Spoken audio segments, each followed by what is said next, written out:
Good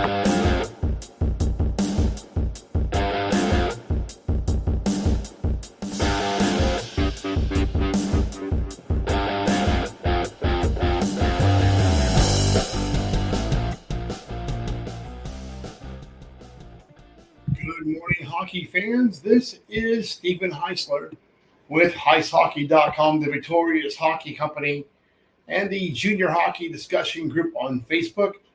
You are watching the Junior Hockey Morning Show. Today is Monday, December 4th, 2023.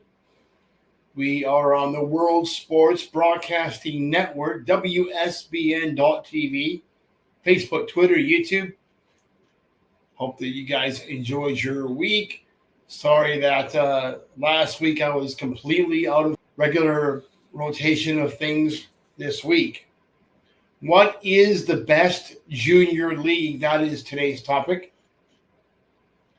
That other guy gets a lot of traffic from ranking the leagues every year. He usually does a ranking for Tier 2, Tier 3, Tier 1. And it works out pretty good. The problem with that is the criteria for ranking the leagues. There are too many round pegs in comparison to square holes. What does that mean? It is impossible to rank leagues in this fashion based on limited criteria. The only criteria that absolutely makes sense is what is the best developmental opportunity for each individual player. The path to NCAA Division I is different than Division III and ACHA. As an advisory company, we identify players that have exceptional educational records and display outstanding character. Simply said, without those first two in place, doesn't really matter what kind of hockey player he is. I don't care if he put up 100 points in AAA. If the kid is a 1.6 GPA, I can't help him. He's done. If the kid is a donkey and can't put together a string of sentences without dropping 11 F-bombs, I can't help that kid. He's outside my lines. We are also interested in what the player's vocational pursuits are and how he plans to pay for college. A lot of kids don't care about how they're paying for college. They just want to play college hockey. Oh, I just want to play D1. Well, what do you want to do when you grow up? I want to play hockey. That's a dumb answer to a serious question. You have to pick a vocation outside of hockey, a degree field that you're going to major in school. And hopefully it's something that's going to make sense for you down the line. Something that's going to absolutely pay for school. If you're picking up basket weaving or gender studies, I'm probably not the right advisor for you. Yes, we are interested in what the player's vocational pursuit is and how he's going to pay for school. As a dad, I certainly don't want to see our clients leaving school with a mountain of debt and no plan to pay for it. There are a lot of factors that come into play when talking about placement on junior teams. What's good for one player is not necessarily good for everybody else.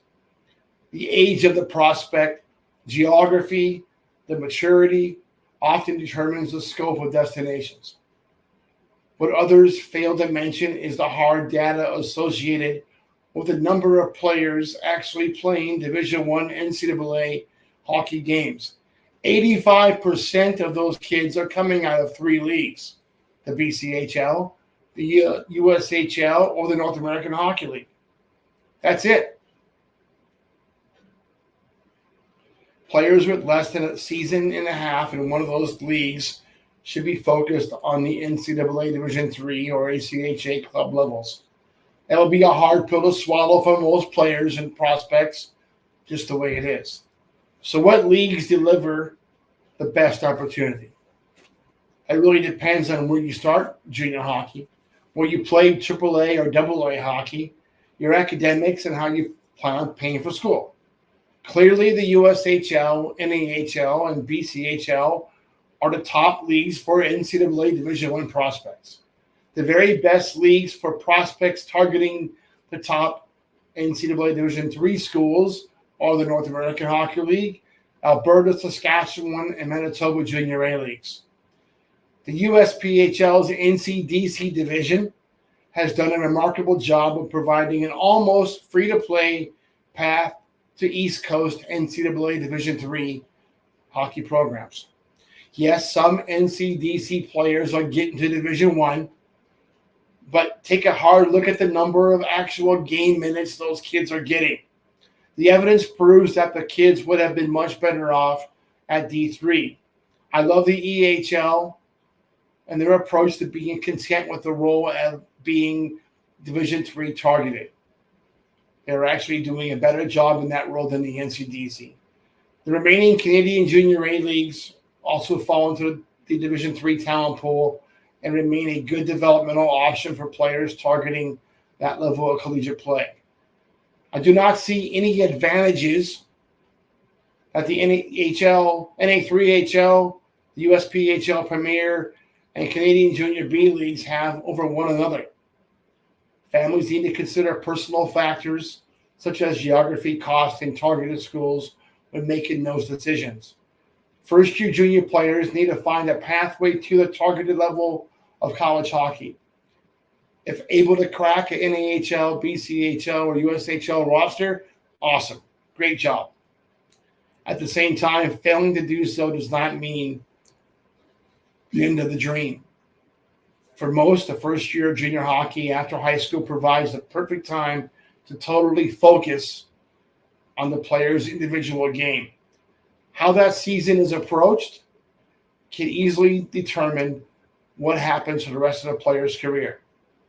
Players that can flip weaknesses into strengths while enhancing and refining skill sets will find higher level of opportunities quickly. The trick is to secure the right program that is going to nurture that development. You want to see our prospects climbing the ladder of development. In that effort, player agreements between players and teams get altered to allow such movements to go on unrestricted. Month-to-month payments work better than being forced to pay a large sum up front.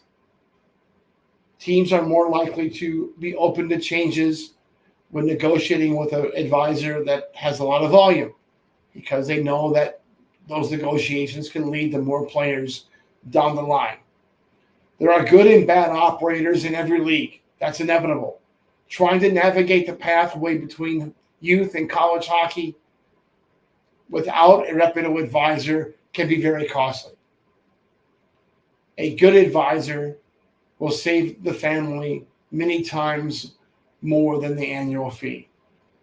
As the Christmas break approaches, 3 weeks away, 2 weeks away, some players will realize that having all the eggs in one basket may not have been the best way to go. For those that need some help, let's have a conversation.